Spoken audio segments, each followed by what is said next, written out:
Soruşurlar ki, Qədr gecəsi qiyamətə qədər olacaq, yoxsa müəyyən müddətə qədər?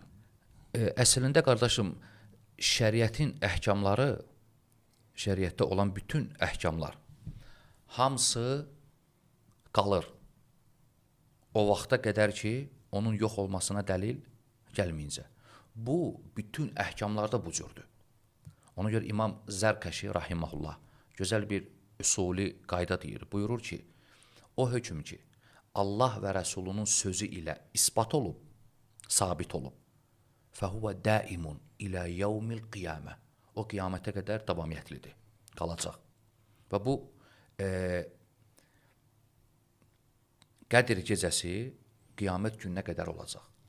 Hər il Ramazan ayında Qədr gecəsi var və bu, qiyamət gününə qədər olacaq. Bu, ümumilikdə İslam alimlərinin ittifaq etdiyi məsələdir, icmadır. Məsələn, Qadı İyad rahiməhullah bu barədə alimlərin icmasını nəql edir və İmam Nəvavi Müslim şərhində buna müvafiq olub.